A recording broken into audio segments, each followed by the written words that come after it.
Shalom, puji Tuhan. Ketemu lagi Bapak Ibu dan teman-teman semua dalam program Kesusahan Iman yang luar biasa ini. Dan saya berdoa Bapak Ibu sehat ya, bahagia dan dalam perlindungan Tuhan yang sempurna. Dan apapun yang Bapak Ibu dan teman-teman semua kerjakan, dibuat Tuhan berhasil dan menjadi berkat bagi banyak orang, serta membahagiakan Bapak Ibu dan teman-teman semua. Baik, hari ini kita akan melanjutkan kesaksian atau perbincangan diskusi para murtadin yang luar biasa, yaitu Bapak Arif Mirjaya, Bapak Fadila Mulia, Ibu Fadila Hafiz, Bapak Rusli Monoarfa, dan Ibu Sadikiah tentang iman mereka setelah menjadi pengikut Kristus. Dan ternyata Bapak Ibu dan teman-teman semua, hal yang terjadi sungguh mengagetkan juga. Ternyata beliau pernah dikecewakan oleh orang-orang Kristen, ya, bahkan pendeta, gereja, dan hamba-hamba Tuhan. Dan ini bukanlah peristiwa yang aneh, karena kita tahu bahwa di mana-mana Tuhan selalu menampi anak-anaknya. Dia selalu mendidik anak-anaknya untuk hidup benar, untuk hidup berbuah, yaitu menghasilkan buah roh. Dan kalau ada anak-anak Tuhan yang tidak menghasilkan buah roh, kita tahu bahwa proses mereka menjadi anak Tuhan yang sesungguhnya belum selesai. Dan mari kita saksikan bagaimana ceritanya. Tuhan memberkati. Jadi kita harus berbeda. Bagaimana kita menyikapi kekecewaan? Karena kita juga manusia bisa kecewa kan. Nah, tetapi Alkitab mengajarkan supaya kita apa? Ya bersyukur aja. Bersyukur dan bersyukur. Baik. Tadi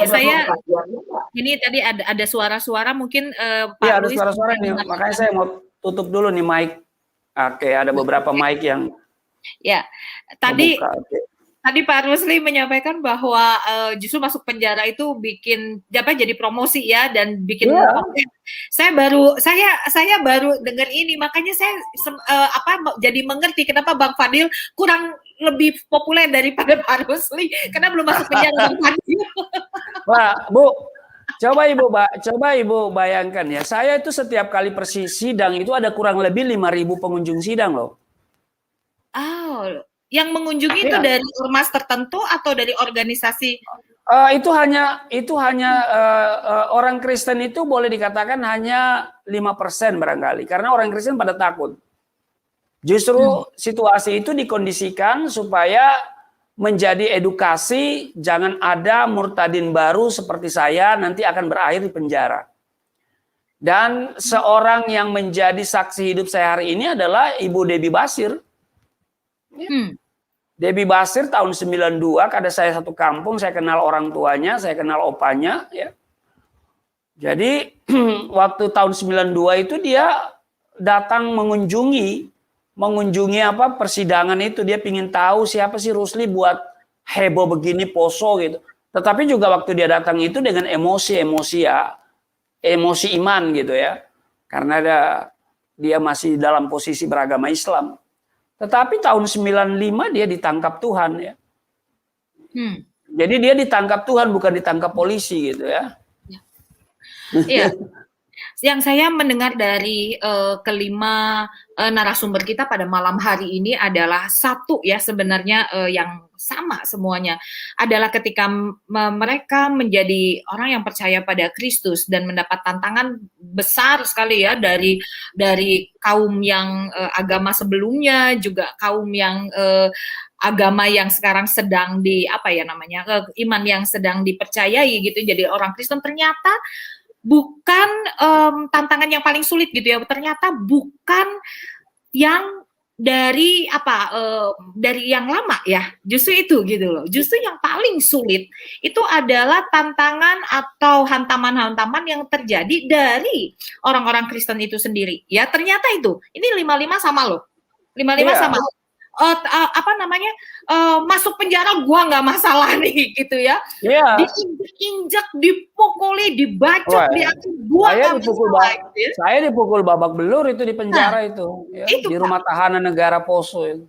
Betul. Kemudian dibuang oleh orang tua, nggak masalah, memang harus pikul salib gitu ya. Tapi ternyata yang menarik sekali, dan saya sebagai orang yang bukan berasal dari agama lain ya, saya dari Kristen sejak awal gitu ya, sejak lahir, saya baru tahu bahwa ternyata yang paling sulit itu, yang sebelumnya saya dan mungkin banyak orang-orang Kristen yang dari lahir gitu ya berpikir bahwa oh tantangan paling besar itu kemungkinan pada saat keluar ya dari agama lama begitu kan. Tapi ternyata malam hari ini saya pun terbuka bahwa itu bukan. Memang di awal iya berat, tetapi itu bukan yang paling berat. Yang paling berat justru tantangan dari dalam. Oleh karena itu, saya ingin menanyakan satu pertanyaan yang sama untuk 5 pembicara ini. 5 narasumber maksud saya ya, 5 narasumber ini. Pertanyaan yang sama adalah begini.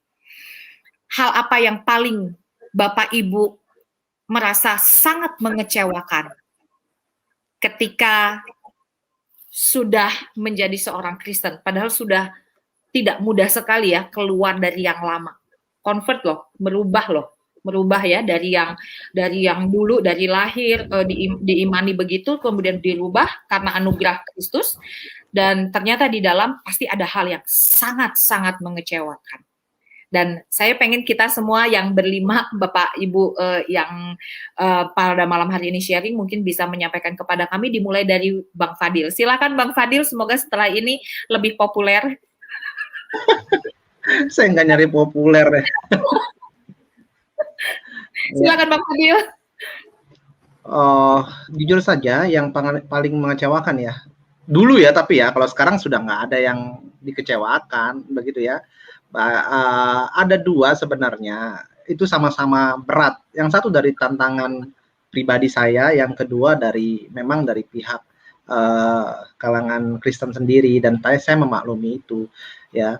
Yang pertama ya penolakan, itu berat bagi saya karena itu sudah menjadi ya, bayangkan Bu ya, saya tuh dalam Isa Al-Mas, dalam Yesus saya sudah berikrar meninggalkan kedagingan saya dan mengikuti ajaran Isa.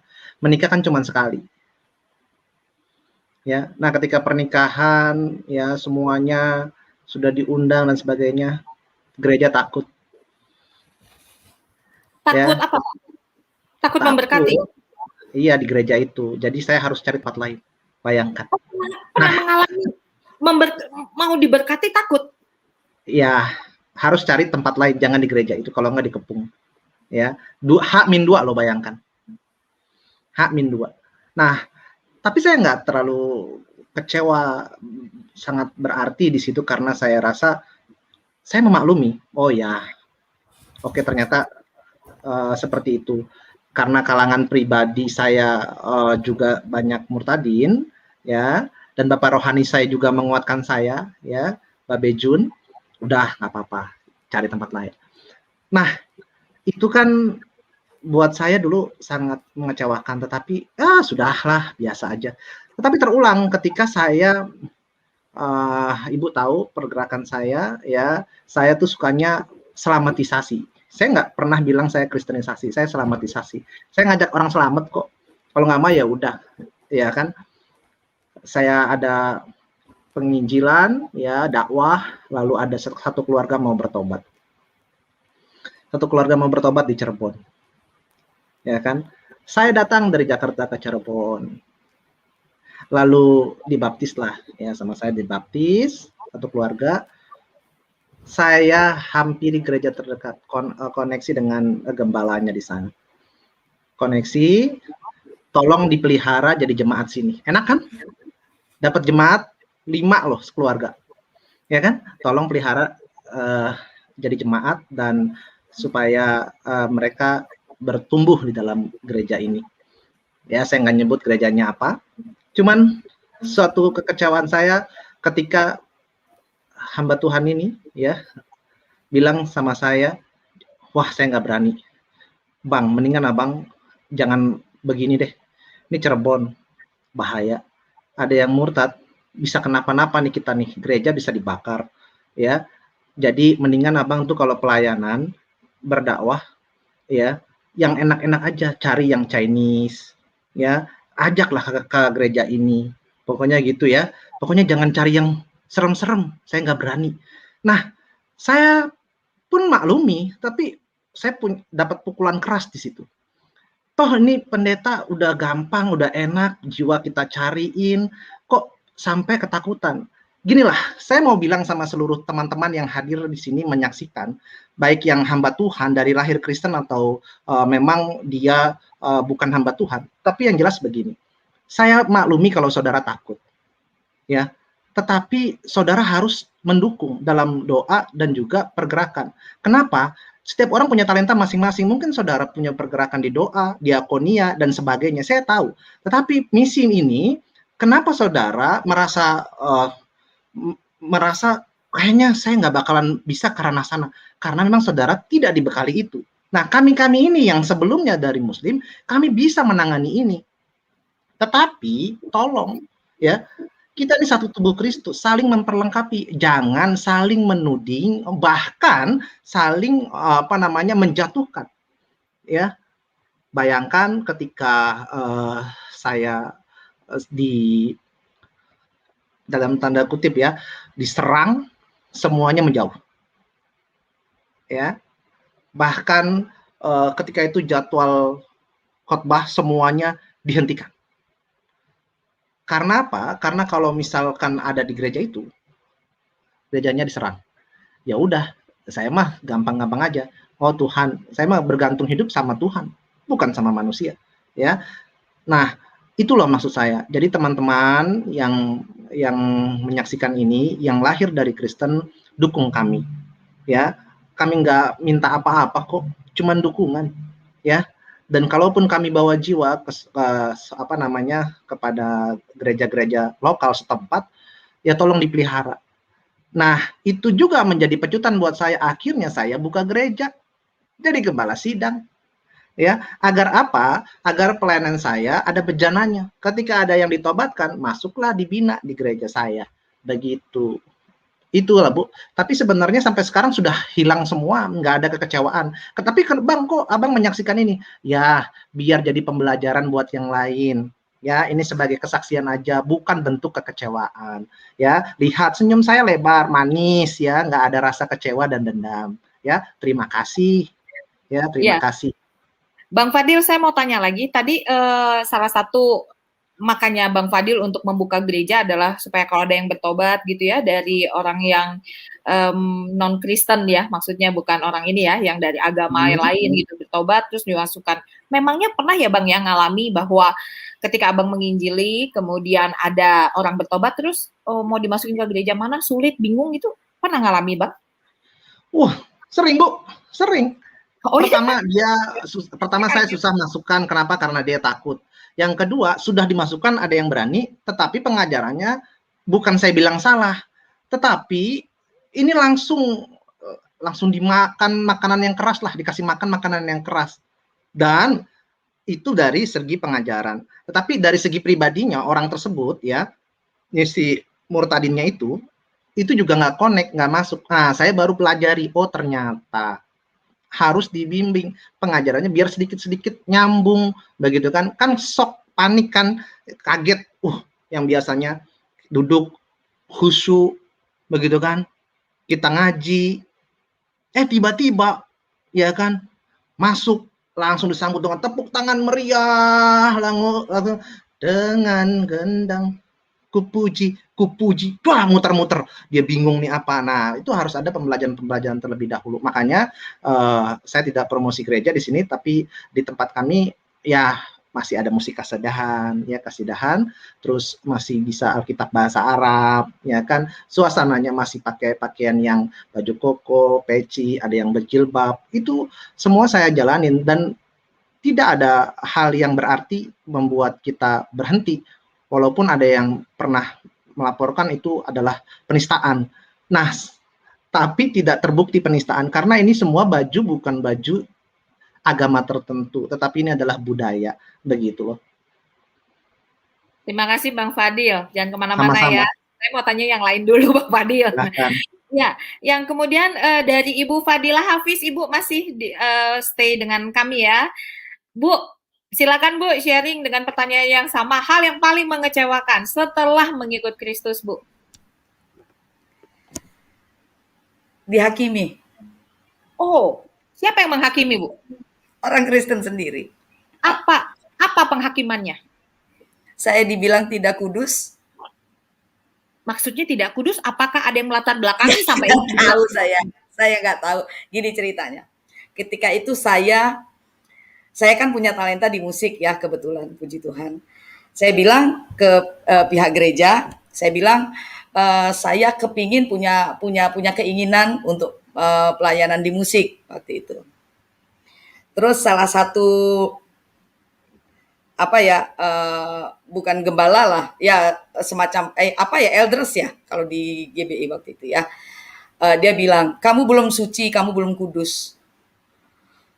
Itu saya shock, sangat shock sekali. Ukuran kudus, ukuran suci seperti apa? Saya kan nggak tahu, kan namanya Kristen baru lahir ya. Itu saya shock, banget shock Bu itu. Kemudian saya beberapa kali, bahkan saya ikut audisi. Saya kan padahal saya dosen musik ya, ikut audisi sampai 3 kali loh, nggak lolos juga. Ujung-ujungnya bukan grup mereka lah, ujungnya tetap saya dibilang saya kurang suci, saya kurang kudus. Nah, biasanya kalau di gereja tertentu biasanya itu kalau nggak mata sipit itu nggak dilirik Bu, jadi ya. Oh, Ya harap enggak maklum juga. aja. Ya enggak juga sih Pak Pastor, tapi saya juga nggak tahu ya. Pokoknya itu pengalaman sangat pahit. Itu akhirnya membuat saya sangat kecewa sama gereja waktu itu. Walaupun saya tetap, itu sudah saya sudah kembali lagi jadi murtad Bu dari mualaf itu waktu itu kan saya sempat mualaf, sempat juga saya nggak percaya Tuhan. Kemudian saya sudah balik lagi menjadi orang Kristen. Itu luar biasa penghakimannya terhadap saya. Apa mungkin karena saya sempat mualaf lagi, saya juga nggak tahu. Saya dihakimi luar biasa. Kemudian saya kecewa sekali sama Tuhan. Benar-benar kecewa. Itu pengalaman buruk ya buat saya. Saya kecewa sama Tuhan. Saya bilang, Tuhan, standarisasi orang kudus atau enggak itu seperti apa? Ya. Kemudian puji Tuhan, saya ngadu nih sama seorang ibu yang saya bilang tadi. Ibu ini luar biasa. Yang mungkin tadi saya sharing ada di Fokus ya kayaknya ya. Ya, dia itu baik sekali dengan saya. Jadi yang dia akan bawa seminar ya, yang saya share di grup Fokus tadi ada kan ya. Itu dia langsung peluk saya, dia bilang, "Enggak cuman kamu. Saya ini kecewa sama gereja, dirugikan gereja tuh udah berapa ratus juta." Bayangin, Bu. Dia murtadin juga. Terus akhirnya dia kasih masukan buat saya, banyak hal yang dia kasih masukan. Akhirnya saya diajak pelayanan di tempat ya di yayasan dia, membina anak kecil-kecil yang anak-anak yang nggak mampu untuk belajar musik ya waktu itu, anak-anak yang nggak mampu, anak kecil-kecil gitu. Jadi dikumpulin, saya ngajarin musik. Akhirnya dari situ baru saya tahu bagaimana melayani Tuhan tuh seperti apa. Dari situ saya tahu, baru saya melek. Ternyata luar biasa Tuhan itu, cara Tuhan mengasihi kita, cara Tuhan mengasihi saya, di situ saya disadarkan. Dan sampai saat ini puji Tuhan, ya kalau kecewa sama orang Kristen tuh sering Bu, sampai sekarang dibilang kurang ngeroh ya, jujur. Maksudnya kurang ngeroh apa nih Bu? Kurang diurapi Roh Kudus, kurang dapat urapan, kurang berdoa. Padahal jujur saya ini penjaga menara doa ya, penjaga menara doa setiap hari ya, bahkan nanti malam tuh jam-jam 11. Pokoknya kita memang kurang Bu ya. Ya, kita kurang, terutama juga kurang duit gitu loh. Ya itu ke Pak Rusli dulu. Mungkin gini Bu, mungkin Bu Nita, karena ini kan banyak yang nunggu nih ya. Ada yang ada murtadin juga yang masuk ya. Mungkin kita dibatasi aja karena udah mau tinggal 30 menit ke depan loh. Ini jadi kita mau tambah orang atau bagaimana Pak? Ya, mungkin kasih kesempatan yang udah masuk di room ini bertanya nih. Ada Pak Luis, ada Kosim, ada Ian gitu loh. Ada Hendrik. Pak Hendrik mana udah Pak? Udah keluar lagi nih. Iya, tadi bolak-balik. Sebenarnya saya agak curiousnya ya, bagaimana sih cara Bapak Ibu mengatasi kekecewaan-kekecewaan, karena itu penting, karena saya yakin banyak sekali orang-orang yang meninggalkan imannya yang lama masuk menjadi pengikut Kristus pasti mengalami banyak kekecewaan menghadapi orang-orang yang misalnya secara apa ya namanya tingkah laku dan lain sebagainya tidak berpadanan pada Injil. Sebenarnya saya curious di situ sebenarnya. Oleh karena itu, mungkin Bu Fadilah 1 menit saja bisa menyampaikan bagaimana mengatasi segala kekecewaan, bahkan sampai hari ini ya Bu, banyak disakiti ya. Mengatasinya ya mohon ampun, saya selalu belajar untuk mengampuni diri saya sendiri dulu ya. Artinya saya minta ampun sama Tuhan, saya belajar untuk berbesar hati. Maka selalu kalau saya kebetulan Koptik itu selalu berdoa, Erhamna ya Allah, mukhlisna ya Erhamna ya Allah, kasihanilah kami ya Allah. Jadi saya selalu belajar untuk minta ampun sama Tuhan dulu. Kemudian baru dengan saya minta ampun, saya dengan sendirinya udah legowo ya kalau bahasa Jawa. Jadi udah lega hati saya. Baik. Karena ya itu yang selalu saya lakukan dan itu sulit sekali. Sampai saat ini pun sulit. Kadang masih meluap-luap, Bu. Meluap-luap ini wah, tapi balik lagi. Oh, Masya Allah, astagfirullah. Erhamna ya Allah, Erhamna ya Allah, itu udah sejuk, udah. Akhirnya saya minta ampun, Tuhan minta ampun teman-teman, dah selesai. Gitu, Bu. Baik. Terima kasih Ibu Fatimah. Langsung saja Bu Fatimah dengan pertanyaan yang sama tentang hal yang mengecewakan dan bagaimana cara mengatasinya. Ya, singkat saja ya, mengenai soal doktrin. Kalau bisa doktrin itu nggak usah jadi diperdebatkan, karena itu adalah salah satu akan pengenalan akan pribadi Tuhan. Jadi setiap orang itu harus mengerti pemahaman tentang Tuhan, tetapi tidak perlu diperdebatkan karena beda-beda prinsipnya gitu loh. Karena para murtadin ini ketika mengabarkan Injil turun ke lapangan, pasti yang dibicarakan Tuhan, Yesus itu adalah Tuhan, bukan bicara tentang doktrinnya gitu. Yesus adalah Tuhan. Mengenai tentang pemahaman selanjutnya itu kami akan serahkan ke gereja-gereja untuk para gembala untuk bisa membimbingnya. Begitu saja sih Bu singkatnya. Karena banyak sekali nih yang sudah mengantri. Terima kasih Bu. Pak Arief. Pak Arief, halo Pak Arief. Ya, halo. Ya, Pak, silakan Pak sharing sedikit Pak hal yang paling mengecewakan dan bagaimana Bapak mengatasinya selama menjadi seorang Kristen. Saya puji Tuhan sih nggak ada yang mengecewakan. Gimana ya?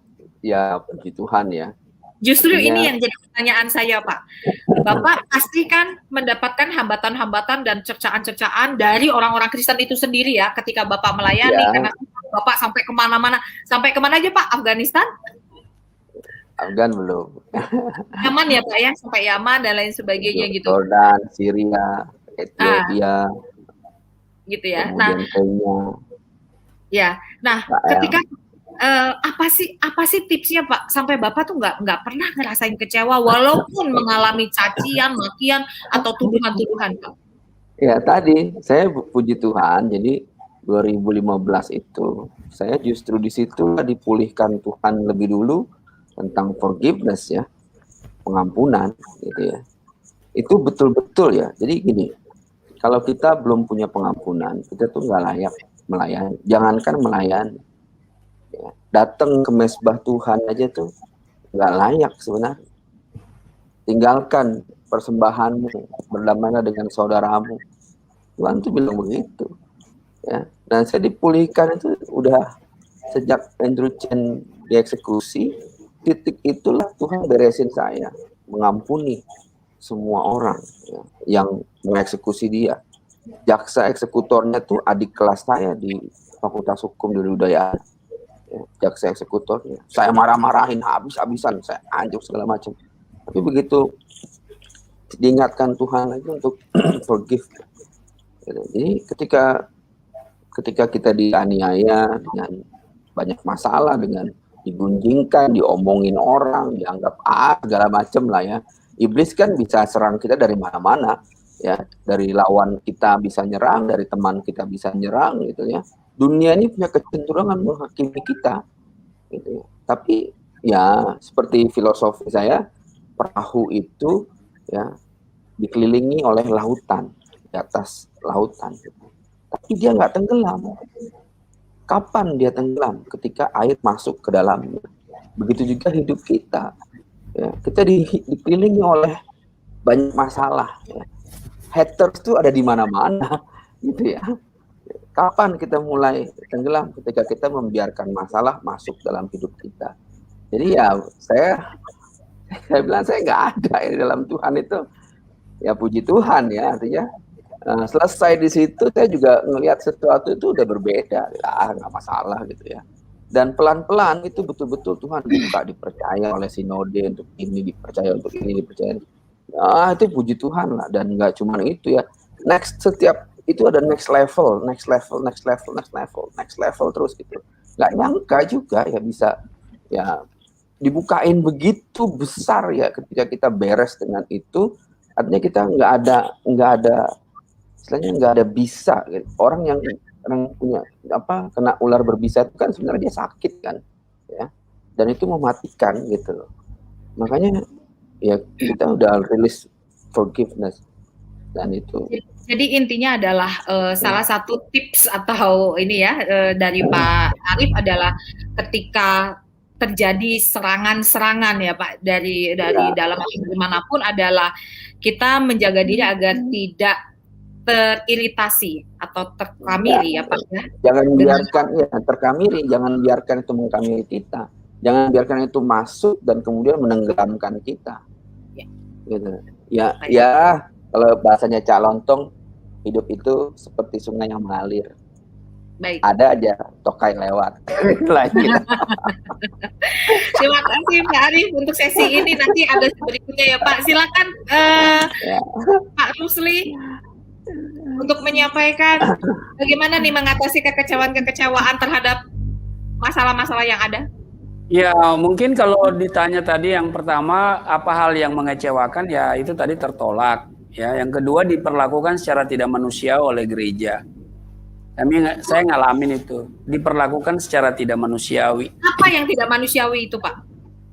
Ya gini loh, aduh kalau saya cerita lagi panjang. Pokoknya intinya di gereja itu sebetulnya ya, kalau kita lihat gereja itu kadang-kadang lebih buruk daripada dunia sekuler gitu loh. Iya. Di dalam gereja itu sistemnya itu kadang lebih buruk gitu loh daripada dunia sekuler. Kalau dunia sekuler kan dia tidak sembarangan untuk bertindak karena dia diikat oleh hukum ya, oleh aturan-aturan misalnya ketenaga kerjaan begitu kan. Setiap prestasi ada apresiasi gitu kan. Sehingga orang itu kalau masa bertugas sekian tahun ya ada naik level, naik pangkat, ada promosi tapi kalau di gereja itu nggak ada suka atau tidak suka gitu kan. Jadi seperti tadi disampaikan oleh Ibu Fadila, kalau yang saya katakan kalau nggak mata sipit ya nggak di ada gereja begitu nggak diincar gitu ya. Nah, bagaimana menghadapi kekecewaan ya? Kita sebagai orang percaya, saya katakan tadi tampil beda ya, kita mengucap syukur aja. Ya kan? Kenapa mengucap syukur? Karena kita mampu mengampuni, ya kan? Berarti Pak Rusli pernah mengalami yang namanya rasisme ya Pak ya? Diskriminasi, rasisme gitu? Oh iya. Iya. Dulu di dalam agama yang lama Pak, pernah ngalamin juga? Enggak. Contoh kita ada di gereja tertentu. Selama saya bekerja selama 14 tahun. Ya kan, 14 tahun. Tapi itu nggak ada apresiasi gitu. Misalnya dia nggak tahu kita punya keluarga, ya anak sekolah di mana, makan atau tidak makan, kita nggak boleh sakit. Ya rumahnya seperti apa, sampai hari ini orang pikir rumah saya itu gedong. Padahal rumah saya itu kecil. Ya nggak layak lagi karena tipe 36 ya dihuni oleh 7 orang coba kan. Padahal setiap hari Minggu saya memberikan memberikan khotbah dan itu kan pasti menambah pundi-pundi gereja itu kan. Itu bisa puluhan juta itu setiap minggunya. Tapi nggak ada ini, kita cuma dianggap ya sebagai kuli gitu loh. Kuli, nggak boleh sakit, nggak dibantu, nggak di apa ya. Ya mengecewakan lah, sangat mengecewakan. Makanya saya itu bisa bertahan hari ini karena saya itu nggak mengalami perjumpaan dengan Yesus. Kalau nggak mengalami perjumpaan dengan Yesus, sudah lama saya balik. Iya kan? Cuman saya bisa bertahan sampai hari ini dengan iman Kristen karena saya mengalami perjumpaan dengan Yesus. Kalau nggak mengalami perjumpaan, waduh. Apalagi saya di penjara, dipukul babak belur ya. Jadi di dalam penjara. Ya. Artinya cara mengatasi kekecewaan adalah senantiasa mengalami perjumpaan juga dengan Yesus ya.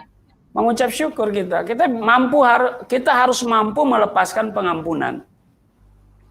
Ya kan? Ya, oke. Okay. Baik. Oke, Yunita. Ya.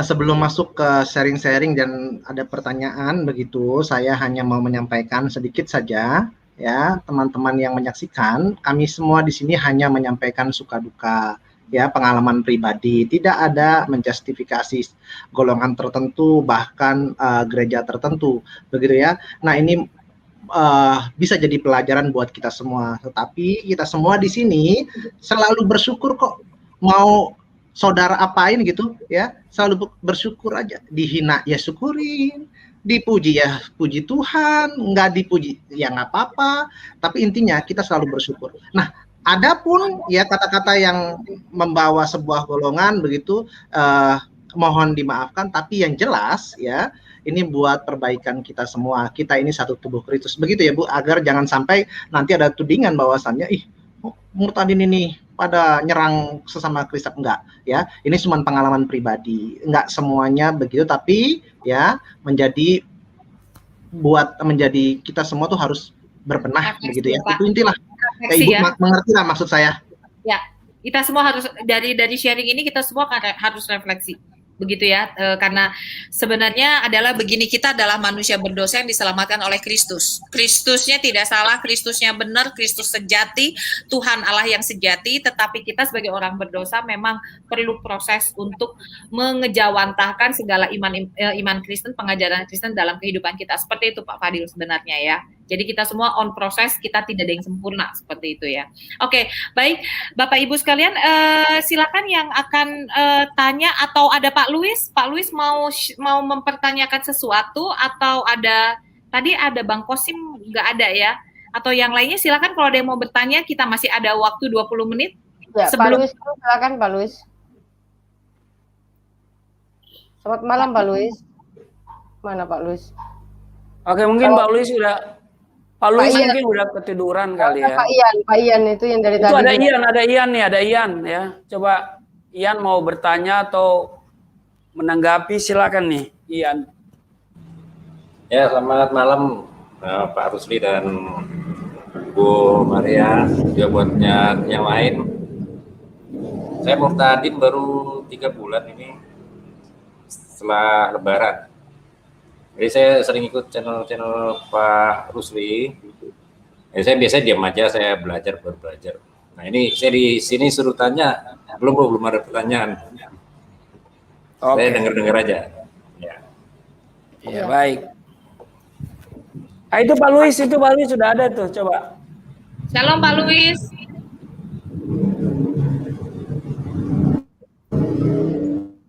Yang lain aja, yang lain. Live ya, silakan. Kalau ada dari Pak Wahyu, itu namanya Wahyu Ilahi, atau ajarlah mereka melakukan, atau Pak Rocky Garong. Saya kaget, saya pikir Rocky Gerung. Ternyata Rocky Garong. Silakan kalau ada yang mau bertanya.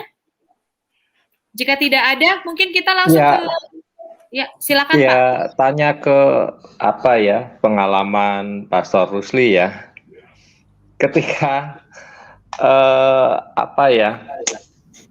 diabaikan oleh sebuah institusi gereja itu, sakitnya tuh di mana Pak? Sakitnya di sini atau di mana Pak?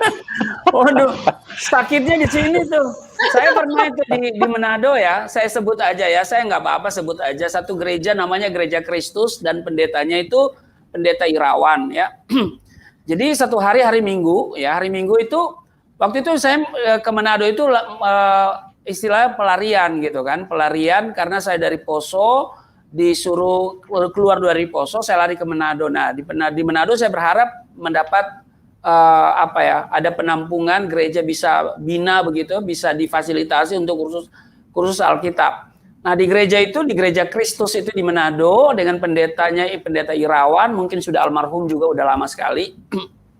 Nah hari Minggu saya hadir, dia bicara tentang mantap khotbahnya tentang kasih. Wah saya pikir ini pendeta bisa memberi fasilitasi kepada saya karena saya tahu di situ ada kursus Alkitab. Ya mungkin saya bisa diterima untuk belajar Alkitab. Jadi saya sudah khotbah, saya kejar pendeta itu di konsistori, lalu saya sampaikan isi hati saya, ternyata saya ditolak. Dan ditolak, dan ironisnya lagi saya diberi uang Rp1.000 ya sebagai ongkos, kayak waktu itu angkot Mas, ya bisa lah untuk 3 kali ganti angkot ya di Manado waktu itu bisa. Jadi kasih 1.000. Nah saya keluar dari gereja itu, saya kehilangan keseimbangan coba. Saya kehilangan keseimbangan. Saya kaget, saya ditolak mentah-mentah begitu ya. Bahkan mungkin di pikiran dia saya itu penipu barangkali ya. Sehingga dikasih uang 1.000 untuk suruh pulang begitu. Bayangkan itu. Saya memang benar-benar kehilangan keseimbangan. Saya hampir ditabrak ditabrak angkot.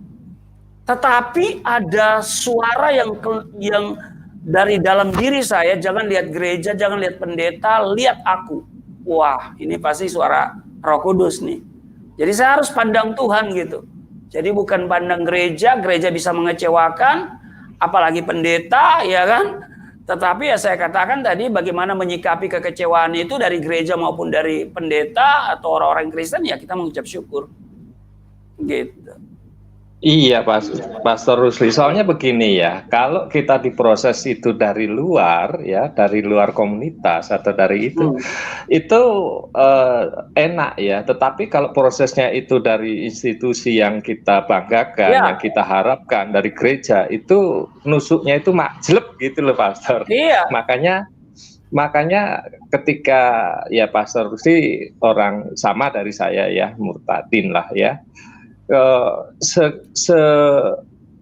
Maksud saya itu bagaimana bisa bertahan kan gitu. Kadang-kadang faktor manusianya kan mengatakan, aduh ini gereja kok lebih brengsek nih ternyata dari ajaranku yang lama kan begitu loh. Orang-orangnya kan jadi lebih brengsek nih.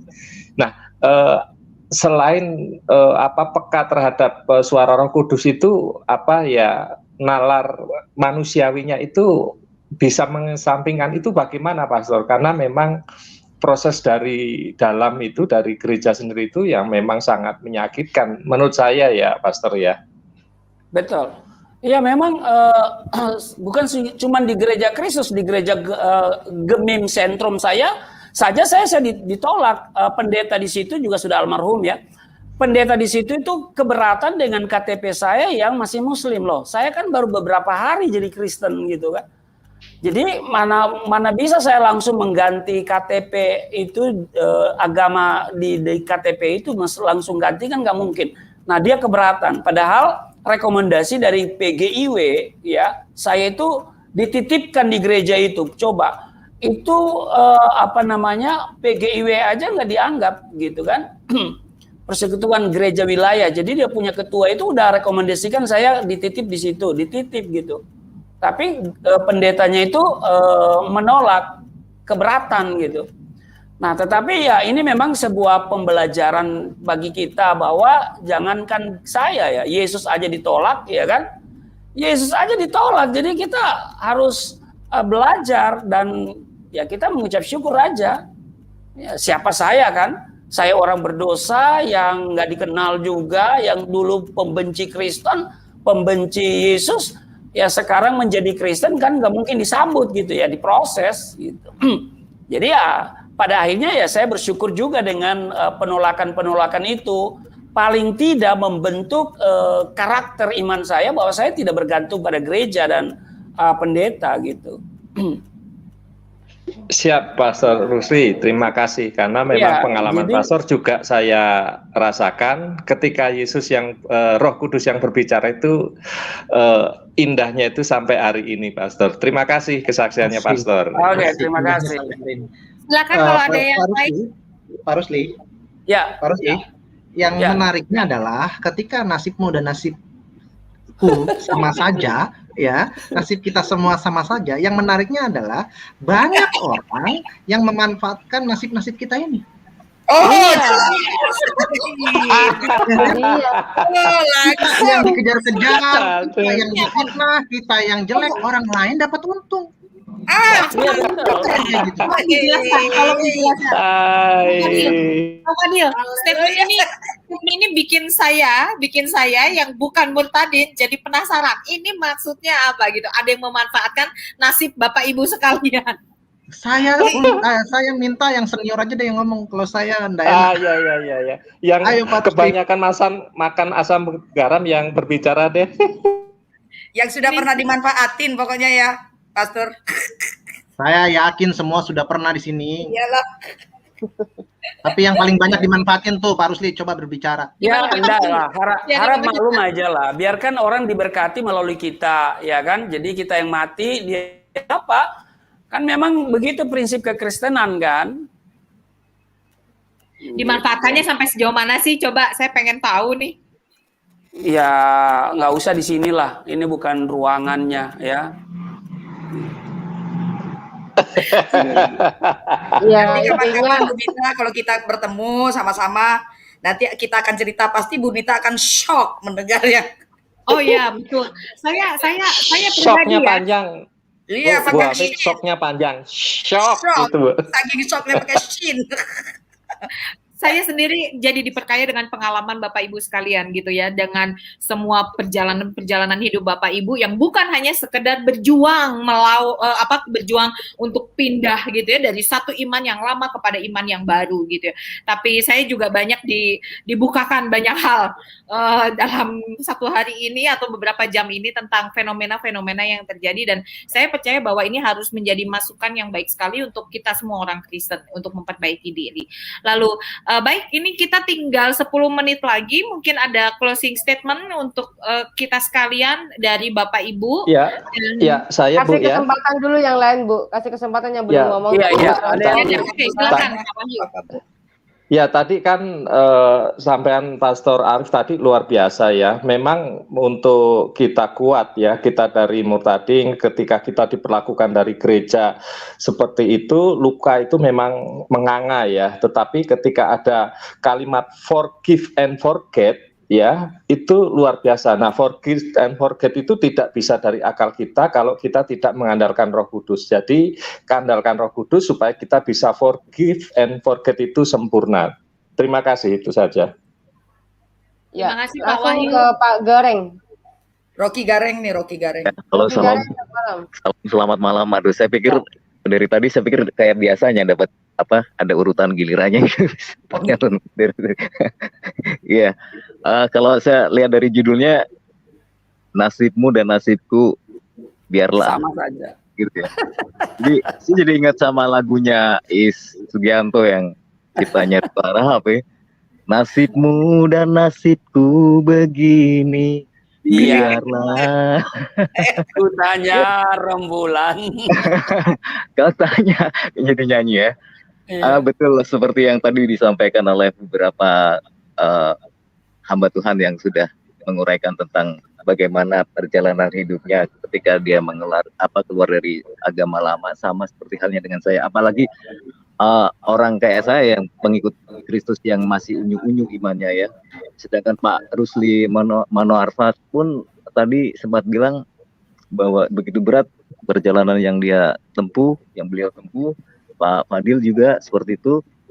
Jadi betul apa yang disampaikan beliau-beliau ini, bahwa yang jadi hambatan langkah kita justru sebenarnya adalah di dalam intern Kristen sendiri.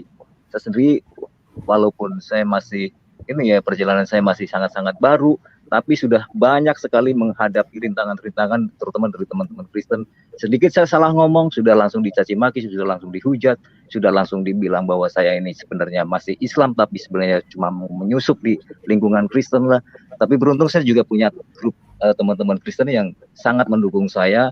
Jadi apapun keluhan saya, pertanyaan saya, ketika saya menghadapi satu kenyataan yang kadang-kadang mengganggu iman saya tanyakan sama mereka, mereka menjawab dengan tulus dan membimbing saya sampai akhirnya saya ada YouTube di sini di Streamyard, ikut masuk di room Streamyard seperti ini, bisa bergabung dengan teman-teman. Mudah-mudahan semuanya sih bisa saling mendukung ya. Jangan sampai kejadian-kejadian yang saya pernah alami, saya sampai sempat keluar masuk grup itu gara-garanya ya saya lihat kok di dalam Kristen kayak begini banget yang saya rasakan ya. Kok lebih mudah di agama saya yang dulu, malah kalau saya pikir ya, yang penting kalau di agama saya yang dulu kan ya, yang penting percaya aja, iman aja, apa yang diperintahkan oleh agama saya kita jalankan aja, nggak ada masalah yang aneh-aneh. Kalau di Kristen itu justru mungkin karena mereka, saya pikir memang mungkin karena intelektual mereka lebih tinggi barangkali ya dari umat yang sebelumnya, jadi mungkin mereka sedikit dapat mungkin semacam masukan atau semacam kritikan, jadi merasa jadi merasa terganggu gitu loh, terus kemudian langsung menyerang balik, bukannya membimbing tapi malah justru saya menghadapi beberapa yang membuat saya kadang-kadang merasa terganjal perjalanan saya. Jadi itu aja Bu yang bisa saya ceritakan di sini. Saya juga seorang murtadin, tapi baru mantap ikut Yesus itu kemarin ketika awal-awal pandemi ya. Karena kalau murtad sih udah lama Bu, karena saya udah meninggalkan agama lama saya memang udah beberapa tahun yang lalu, karena saya udah nggak meyakini itu karena memang banyak yang kontroversi di ayat-ayat di kitab suci saya yang lama itu. Iya. Saya kadang juga agak-agak takut kalau misalkan saya harus menceritakan pengalaman saya yang dulu-dulu gitu ya, karena memang sangat-sangat mungkin untuk terjadi semacam gesekan yang mungkin bisa saja terjadi dengan teman-teman yang di live chat, mungkin akan merasa tersinggung, atau bahkan mungkin di room kadang-kadang juga ada muslim yang ikut bergabung kan, kadang-kadang juga sekarang mesti hati-hati juga. Jadi satu hal, kita berhadapan dengan sanak saudara kita yang membenci kita karena kita berpindah agama. Tapi di hal lain juga kita digempur juga dari orang-orang intern di dalam kekristenan itu sendiri.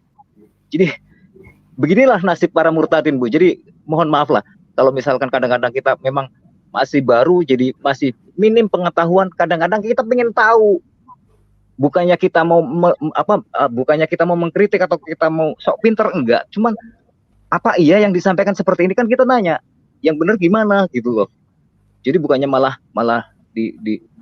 dihujat, dikata-katain atau gimana ya. Mohon bimbingannya lah untuk teman-teman yang sudah fasih dalam Alkitab. Pak Rocky, saya mau tanya Pak Rocky, apa yang kan Bapak tadi juga menyatakan bahwa ya dapat gempuran juga dari orang Kristennya ya. Apa yang membuat Bapak tetap ada setia mengikut Kristus, Pak?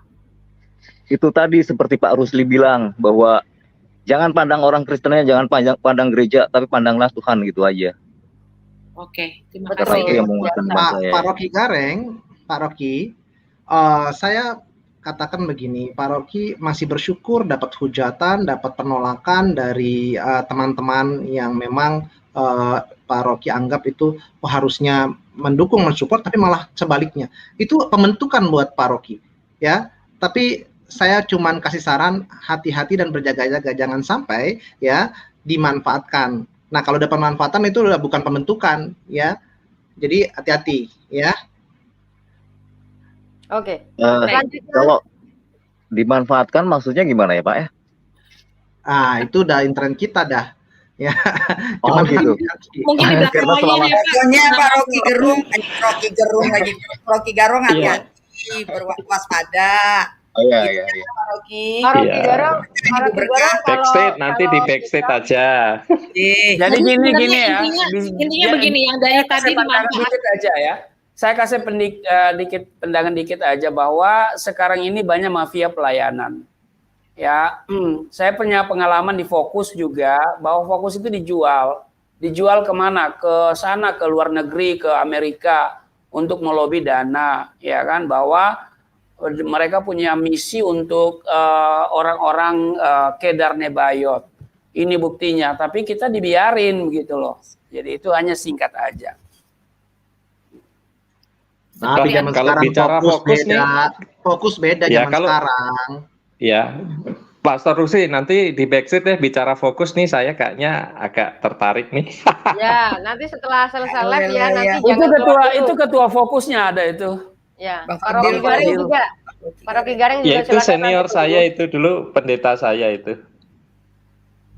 Oh ya, Bang Fadil ini Pak Wahyu adalah Ketua Fokus Ministry Indonesia. Informasi saja, silakan nanti bisa chat pribadi. Dan ini gimana Pak Rusli, sudah 1,5 menit lagi menjelang 2 jam, kita mau closing statement. Ya. Pak Ajarlah sudah belum? Pak Ajarlah mereka silakan singkat Pak. Terima kasih Bu Fatimah. Salam Ibu Bapak. Ya, salam. Kejadian Paulus itu masih terulang lagi zaman sekarang ya Bu. Tantangan dia di jemaat Korintus ya, contohnya. Tapi maaf, saya sungkan dulu nih sama Bapak Pastor, sama Bapak Bang Padli. Iya, saya Kristen sih dari kecil ya Bu, Bapak. Ya itu memang benar. Yang terjadi ini miris sebenarnya. Ada saya ambil kutip istilah teman saya itu ya, mengkristenkan Kristen katanya. Itu, jadi saya pikir-pikir itu kalimat dia itu, oh iya benar. Yang Kristen dari kecil ini belum gimana ya, belum dapat apa sebenarnya si Kristen itu. Masih banyak yang mencampur baurkan prinsip-prinsip dunia dengan pengajaran Yesus itu sendiri, begitu Bapak Ibu. Memang berat Bapak Ibu, memang berat sekali. Tapi upahnya besar di surga kan begitu. Kalau kita cocok-cocokologi gitu dengan prinsip dunia itu, sebenarnya kalau kita baca-baca gitu, terus kita renungkan, berlawanan ya Bapak Ibu. Semuanya itu berlawan, prinsip ekonominya berlawanan, prinsip hukumnya pun berlawanan, duniawinya. Semuanya nggak cocok, antagonis semua gitu, berlawanan semua ya Bapak Ibu. Tapi saat ini sih saya pribadi berusaha pelan-pelan dengan kehendak Tuhan bagaimana meluruskan pandangan teman-teman kita Kristen ini juga sebenarnya Bapak Ibu. Walaupun ya pelan-pelan gitu ya, tanpa menyinggung perasaan mereka gitu ya Bapak Ibu. Jadi saya dengarkan begini juga dari cerita Bapak PS Monodarpa, saya tadi sedih sekali Pak, sedih sekali sebenarnya. Aduh, sangat sedih sekali. Memang benar gitu maksudnya. Ternyata saya itu semakin, oh iya benar gitu, bukan hanya di sini saja. Khususnya saya yang bergereja di gereja kontemporer ya. Saya nggak sebutkan ya Bapak Ibu gereja apa, kontemporer gitu ya. Bahkan ya lebih mengerikan bahkan gitu dibandingkan yang di dunia gitu. Ngeri sekali. Kita nggak perlu mungkin Bapak Ibu sudah tahu ya gitu ya, mengerikan itu ya. Tapi sabarlah Bapak Ibu ya, memang kita akan ditolak siapapun yang memang masih mengutamakan duniawi itu ya, Bapak Ibu, sabar ya Bapak Ibu, kita saling mendoakan, kita doakan semua channel-channel apologet yang percaya Yesus. Jangan sedih Bapak Ibu, jangan lemah, jangan apa ya, jangan sedih Bapak Ibu. Kita memang harus seperti ini Bapak Ibu. Tetap semangat. Saya selalu mendoakan Bapak Ibu tetap kuat dalam pelayanannya. Tuhan Yesus memberkati Bapak Ibu ya. Salam. Terima kasih. Halo, ya. Terima kasih Bapak yang sudah memberikan encouragement kepada kawan-kawan sekalian pada malam hari ini, dan kita akan langsung pada closing statement karena sudah waktu, dan kita akan mulai dari Bang Fadil, kemudian Ibu Fadila, kemudian Pak Arief, Ibu Fatimah, dan diakhiri dengan Pak Rusli, dan setelah itu saya mohon dengan hormat Pak Arief untuk dapat menutup dalam doa pertemuan kita pada malam hari ini. Silakan Bang Fadil untuk closing statement-nya. Ya, dari saya singkat aja, kita ini satu tubuh Kristus, saling menjaga, jangan saling menghakimi, dan saya berharap untuk kita semua benar-benar bisa saling support, ya. Jadi juga kita enak gitu bersinergi, ya, nggak ada yang merasa paling hebat, paling benar, dan paling pintar, nggak ada, ya. Terus juga kita nggak ada yang merasa penginjilan kita paling hebat, begitu ada yang tidak hebat, enggak, karena kita tidak bisa membatasi kuasa Roh Kudus begitu ya untuk bekerja di ladang Tuhan di dalam pelayanan ini. Terima kasih, Tuhan berkati. Terima kasih Ibu Fadila, silakan. Saling mengampuni sajalah itu Bu, selalu berserah kepada Tuhan, minta ampun juga sama Tuhan, itu yang paling penting, karena kita ini kan tempatnya salah, khilaf ya, kalau bahasa saya dulu ya. Jadi emosi-emosi itu masih tetap ada lah, melekat di kita gitu. Jadi intinya apapun yang terjadi untuk para murtadin baru mungkin ya, bukan murtadin ya, orang yang diselamatkan baru, intinya punya jiwa mengampuni dan selalu minta ampun. Kalau kita minta ampun dulu tuh kita akan pasti merasa rendah sekali di hadapan Tuhan.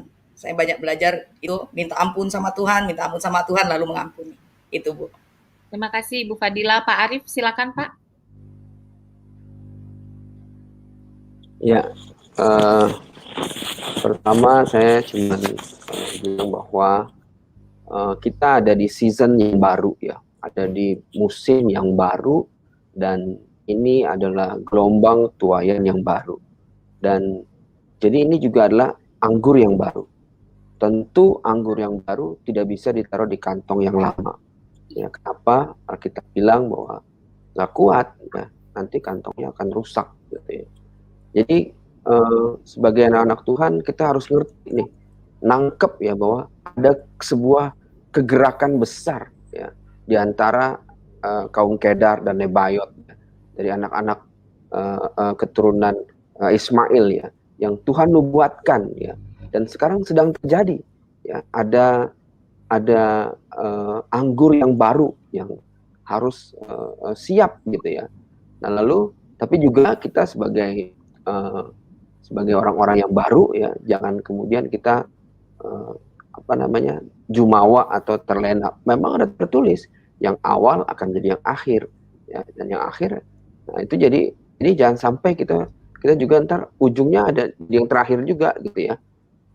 Tapi tetap menempel dan harus punya submission ya, penundukan, sama seperti Kristus yang tunduk atas perintah Bapa untuk mati di kayu salib untuk menghapus dosa kita. Dan kita juga harus belajar untuk punya submission kepada otoritas-otoritas ya, otoritas rohani yang sudah ada gitu ya. Nah lalu juga bahwa kemudian ada humility ya, ada kerendahan hati seperti Kristus ya, ketika dia mau disalibkan dan dia bow down, kemudian dia berdoa, Aba, jika cawan ini bisa berlalu dariku, lakukanlah, tapi jadilah kehendakmu. Kehendak Kristus, kehendak Aba yang jadi ya, bukan kehendak kita. Selalu aja kita penting kita untuk untuk mengerti gitu ya, bahwa ini adalah season yang baru ya. Ini adalah sebuah, kalau saya menyebutnya new wave ya, gelombang baru ya. Gelombang itu terus-terusan datang ya. Mau tidak mau, siap atau tidak siap ya. The multitude of camels come to you ya. Tuhan janji begitu. Unta-unta muda dari Midian, dari Eva, dari Sheba, mereka akan datang berhimpun kepadamu. Segala kambing, domba, kedar akan berhimpun kepadamu.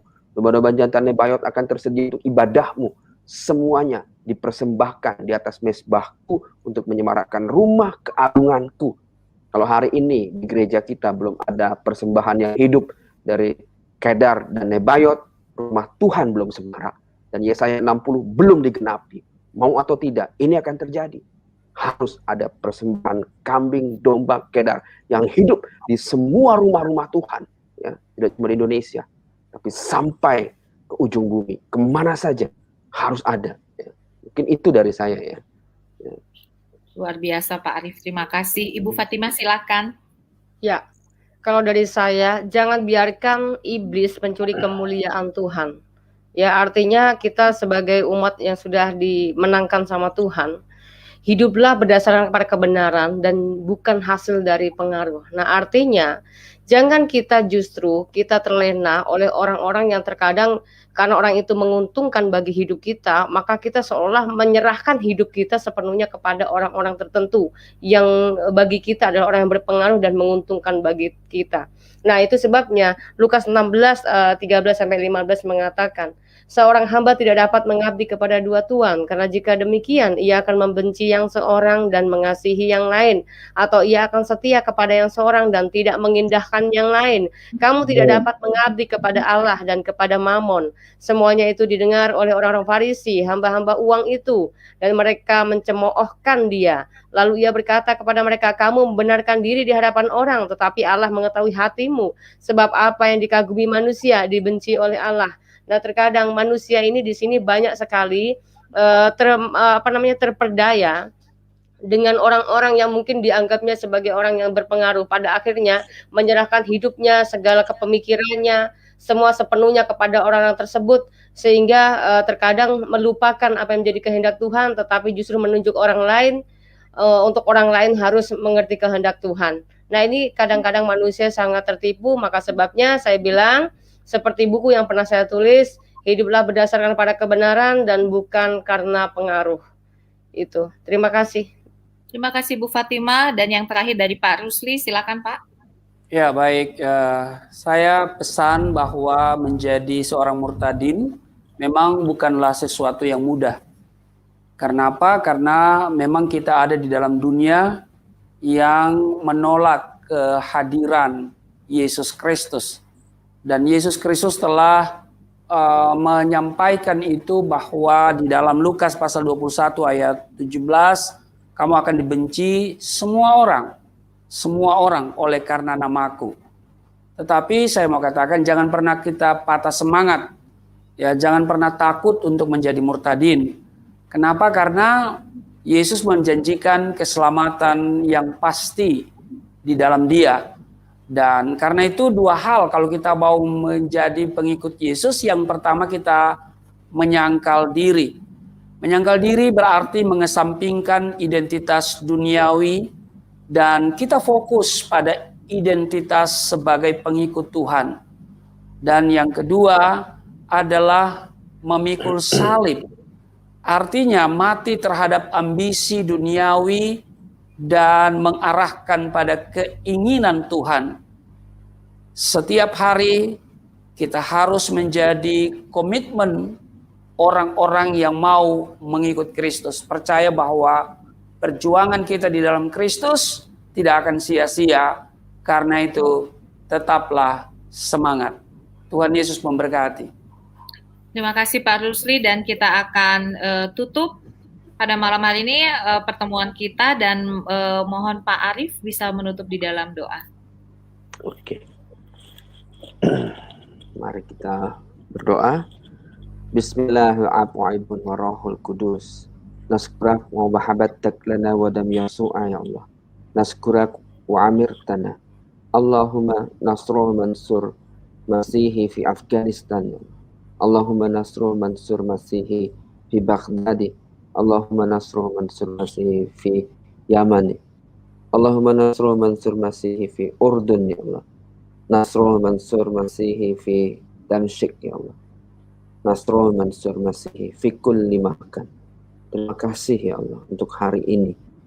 Terima kasih Tuhan, Engkau bolehkan kami bertemu dan berjumpa. Biar kasih karunia Engkau selalu dan senantiasa tercurah. Biar damai sejahtera Kau curahkan. Kami berdoa Tuhan untuk bangsa kami. Kami berdoa untuk pemimpin kami Tuhan. Biar Engkau lawat bangsa kami dan penuh kemuliaan. Kami juga berdoa untuk saudara-saudara kami yang ada di Afghanistan Tuhan. Yang hari ini Tuhan tengah mengalami sebuah kekacauan di sana Tuhan. Kami berdoa agar damai sejahtera-Mu turun atas mereka. Kami berdoa untuk saudara kami di Baghdad, di Yaman, di Urdun, Damaskus, dan di seluruh tempat di dunia Tuhan. Agar penyertaan Engkau senantiasa selalu bersama-sama dengan mereka Tuhan. Biar mereka bisa mengenal dan ma'rifat dengan Engkau Tuhan. Tuhan, kami mau berdoa agar berkat-Mu tercurah bagi bangsa kami Tuhan, juga bagi saudara-saudara kami Tuhan, juga buat teman-teman yang hadir di sini Tuhan. Terima kasih Tuhan, kami berdoa dan mengucap syukur dalam nama-Mu yang Maha Kudus, Beshem Yeshua. Haleluya. Amin. Amin. Amin. Terima kasih untuk semua narasumber yang ada. Tuhan memberkati, semangat terus Bapak Ibu untuk melayani Tuhan, dan biarlah saya mengajak kita sekalian yang orang Kristen semuanya mendukung pelayanan sahabat-sahabat kita yang sudah menyerahkan hidupnya bagi Kristus. Begitu ya. Dan kami mohon maaf kalau ada salah-salah kata sepanjang kita on air pada malam hari ini. Dan semoga ini semua boleh menjadi berkat dan menjadi refleksi bagi kita sekalian. Tuhan Yesus memberkati. Tuhan Yesus memberkati. Salam. Salam semuanya. Sehat selalu.